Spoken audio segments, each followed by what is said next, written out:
Good afternoon. Needless to say, New Jersey is in mourning this week. On Tuesday, we lost our dear friend, a lifelong champion of the voiceless, and one of the finest public servants in New Jersey's history, the one and only Lieutenant Governor Sheila Oliver. Yesterday afternoon, I signed an executive order for all American and New Jersey flags to fly at half-staff at all state buildings and facilities to honor the life of the greatest partner in government I could ever have hoped for. And we will be lowering the flags for a full month, which I believe is the longest period of mourning for an individual in our state's history. I want to explicitly thank Senate President Nick Scutari for his stewardship of the state these past couple of days, but also in holding off on the executive order to lower those flags. Personally speaking, Tammy and I, along with our 4 children, are devastated. From the day Sheila agreed to join me in our first campaign in 2017, I have relied on her counsel, her compassion, and her courage at every single turn. And during our past 6 years of partnership, and it was, by the way, almost 6 years to the day, she had become an honorary member of the family. We posted after her passing, I think Tuesday, late in the day, a photograph from the night that we introduced Sheila to our kids, a magical evening in the East Ward in Newark. And it's a night we'll never forget. She became to them almost like an aunt, and she was a sister to Tammy and me. Sheila was a trailblazer in every sense of the word. Over her more than 5 decades in public service, she made history again and again as the first black woman to serve as Speaker of the General Assembly, as the first woman of color elected to statewide office in our state's history, and as the highest-ranking black woman to ever serve the people of New Jersey. But above all, Sheila was the pride and joy of Essex County. As governor, I relied on Sheila to shape our administration's policies on revitalizing our cities, expanding affordable housing, supporting our neighbors in need, and so much more. And I relied on Sheila not only because of her expertise and brilliance, but because she brought her lived experience to the table, both as a child of Newark and as a longtime resident of East Orange. She was an inspiration, an icon, and an irreplaceable friend, confidant, and leader. I would ask you all to keep the Oliver family and all those who knew and loved Sheila in your thoughts and prayers during this difficult time. And let us demonstrate that here in New Jersey we grieve together. And let us join together in memorializing the rock star we all cherished and the legacy she now leaves behind. In addition to signing that executive order, last night I spent time alone with Sheila in Newark and then had the great honor to visit with her mom and her brother and his wife and their 2 kids at Sheila's mom's home. And it was, as you can imagine, an emotional visit. In fact, thanks to Paramel, I gave her mom a copy of the executive order on lowering the flags and the pen with which I signed it. And they gave me, in turn, a collage of photographs of Sheila and Tammy and me and our kids together in one form or another over the past 6 years. I want to thank Sheila and her team, Terry Tucker in particular, and our team, many of whom are here with me in this room, for landing, along with the family, most importantly, in, I think, a very fitting place in terms of the celebration of her life. Sheila will lie in state, not 75 feet from here, in the rotunda in the state capitol in the Statehouse next Thursday. She will lie in state next Friday at the Historic Courthouse in her beloved Newark. And then on Saturday, there will be a funeral service at the Basilica in Newark, all of which fitting for this incredible leader, incredible human being. And we will focus on nothing over the next 8 days more than sending her off with the sort of send-off that she so richly deserves. I've said this publicly in statements over the past couple of days, and I'll say it again here, and I've said it privately, most importantly to her mother and family. The decision to ask Sheila to be my running mate 6 years ago, again, almost uncannily to the day, was the best decision I ever made. God rest her soul, and God rest her legacy. I just returned finally from seeing her colleagues down the hall and from visiting her colleagues at the Department of Community Affairs. And I said, we're sort of two minds right now. One is to mourn this precious gal and to remember all that she meant to so many of us, measured by the thousands, hundreds of thousands, maybe millions. And on the other hand, once we plow through these next number of days, it's up to all of us to live out her legacy as she would have wanted it to be, to lead like Sheila led, to be the public servant that Sheila was, and to connect with everybody in this state, most importantly, the folks most in need, too often left behind. That, to me, is our dual charge right now. Let's celebrate her life and send her off in the style to which she is richly deserving. And separately, let us live in the years ahead, whatever our roles might be, as public servants and leaders in the tradition in which she established. I'll take a couple of questions if you have them. Please. How did do you recall what made you decide that it should be Sheila Oliver to be here? Was there a particular conversation, meeting with her? Was there an event that you knew she should be playing? There were others. Yeah, so she and I, it's a great question. We met probably, don't hold me to it, probably 9-ish years ago, and we had great chemistry. And I knew her history. I knew what she stood for. I knew her character. We got to know each other. We got along really well. It just felt right at that level. In a more cold-blooded fashion, if you look at her resume, she's almost, if not singular, in the level of public service at all levels of government in an uncanny way, at the community level, at the county level, in the legislature, in a variety of capacities, Board of Education, as I recall, in East Orange. I mean, it's just one thing after another. And I thought to myself, I'm new to state government in New Jersey. Wouldn't it be good to have a partner who not only stood for the right things and with which I had great chemistry, and by the way, who was an icon, let me say that explicitly, especially among young girls and women of color, but who had this resume that was a showstopper to boot. And when you added up all of that, it was a no-brainer. Please. I just wanted to ask, when the announcement came out on Tuesday, it was light on details, which is understandable because it just happened. I wonder if you can talk at all about some of the details, some of the basic stuff, if there was a cause of death, what day did she die? The announcement came out Tuesday, did it say what day? Those kinds of basic details. Yeah. Yeah, I mean, yes and no.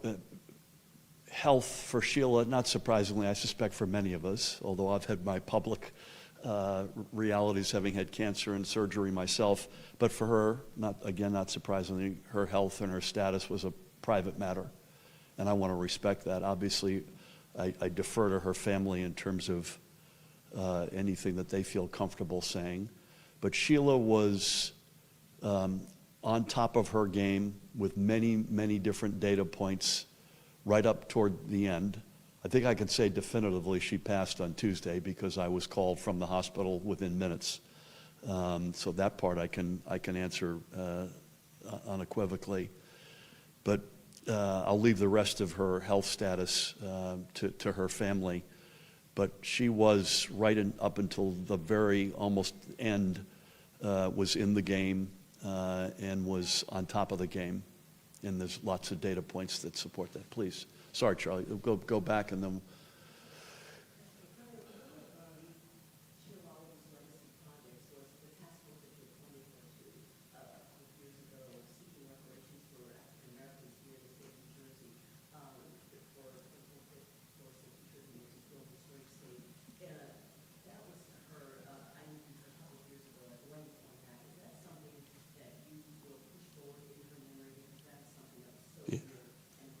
Amen. So it's the Wealth Disparity Task Force, which Sheila chaired and had done great work on. It's also a collection of who's who of superstars in this state, and that will continue to be a very high priority in her honor and memory, but also on its own 2 feet. The wealth disparities, if you're an African-American family or you're a Latino family as compared to your white brothers and sisters, are shocking. It's not just in New Jersey, but it's shocking. A big element of that is home ownership, which is why we put in the budget at Sheila's urging. I think urging understates the word. She led the charge on this to put money, serious money in for first home buyer, first home ownership, which is a big game changer. So the answer is resoundingly yes, both in her memory, but also because it is a passion of mine and of our administrations. Charlie, I'm sorry. I think you touched on it a little bit. I wonder if you could name on the task force what major policy initiative that she had a ring on. Yep. Your advisor. That's one question. The other one was, did her passing, her death, was it a shock to you, or was there a sense that her health had been failing? Yeah. On the first one, Charlie, I would have wealth disparity. I would have affordable housing, and the Affordable Housing Production Fund, which was spearheaded by Sheila. I would have Atlantic City. I would have, in terms of our involvement and engagement in Atlantic City, has been led by Sheila to great effect. I would have a positive influence right here in the capital city on the list. I would have the programs that she spearheaded, especially during the worst days of the pandemic, on things like rental assistance, small landlord assistance in paying your, not just your back rent, but your utility bills that were in arrear. I'm sure there's a lot more, but those are some of the things that occur to me. Charlie, it only came as a shock within, don't hold me to the minute, within the last 24 hours of her life. I remember engaging with her meaningfully on her birthday, which is mid-July. I always, when I was going out of town, I'd always shoot her a note, and she'd reply, "Thanks for holding the fort down while I'm gone." I think, George, you spoke to her Wednesday or Thursday of last week. It was only literally again, don't hold me to it, plus or minus 24 hours before her passing, and as you probably saw, we passed the stewardship of the state to the Senate President. Again, I want to thank him, and that was only the day before, if my math is right. Can I go over here and I'll come back to you, Dustin? Please. First of all, I'm sorry for your loss. Thank you, ma'am. What I wanted to ask you was, I know it's too soon to talk about this because she was comfortable with the position that she was in, but we will have an opportunity to do so in the next month or so. Have you thought about who you would like to replace her? I don't want to cop out on this. Let me just say, for the folks who may not be familiar with the requirement, I'm obligated to make a decision within 45 days of her passing. Again, acknowledging that was Tuesday the 1st, I believe, unless Paramel corrects me, and Lisa, it's September 15th. Secondly, all of our energies right now are focused on a proper farewell to Sheila. I think we've got it really well set up. It is historic, as it should be, given the historic person and figure that she was. So if I could beg off on that for the time being, I appreciate it. Please. I know you have to come back. Do you plan on staying for this entire time? I am, yeah, I am, with God's luck, I'm going to try to go back there for a couple of days with my family. I didn't overlap with our daughter, who is not getting there till tomorrow, so I'm hoping to go back for a few days and be with kids and family. And then obviously we'll be back here to preside over the celebration and send-off of Sheila next week. Please. Governor, do you know, was the Lieutenant Governor at the Statehouse Was she here on Monday? I don't know the answer to that because I was not here. To the best of my knowledge, the answer is no. Because Monday, if my math is correct, Monday was the day, in fact, where, to Charlie's question, that was the day that, for the first time, that this felt like it was in a tough situation. Dustin, sorry. Two things. Can you confirm any of the, there was a report that you were going to commission portraits for her and also Lieutenant Governor Sheila. And separate from that, you say Lieutenant Governor was at the top of her name, taking word that still everybody in, you know, in the circle kind of knew that she had health problems. Do you think in retrospect maybe she should have stepped aside and focused on her health? And do you think that it's fair for the public, don't they have a right to know when a top-ranking official has serious health problems and what contributes to it? Yeah. So on the first one, no news to make, but that's something that is, I think, very intriguing. And as you look around this room, you feel like it's somewhere in the state complexes, there ought to be an acknowledgement. Let's remember, after all, the lieutenant governor is a new phenomenon in the state. Dustin, just to say, putting the fact that her health was important for Sheila, I don't want to put words in her mouth, but I can say this confidently, as a private matter, so put that over here. There was no data ever until, as I say, the very, very, very end, that Sheila could not execute either as lieutenant governor or acting governor in my absence or as the commissioner of the Department of Community Affairs. And only it was literally at the very end. Please. That's all coming together, but I'll be very surprised if I don't have some words to say. And I suspect I will not be alone, and I know the family will be represented. I can't say enough good things about the family. When I say that, I mean at every level. Their fortitude, their courage.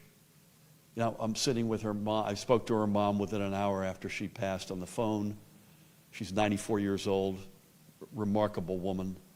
I sat with her last night, again, thinking through if I were in heaven to go through what she's going through.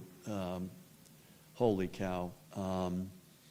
It's not a big family, but they are incredibly tight. They were her biggest cheerleaders. I can't say enough good things about them. And then also coming together on the more mundane but really important stuff.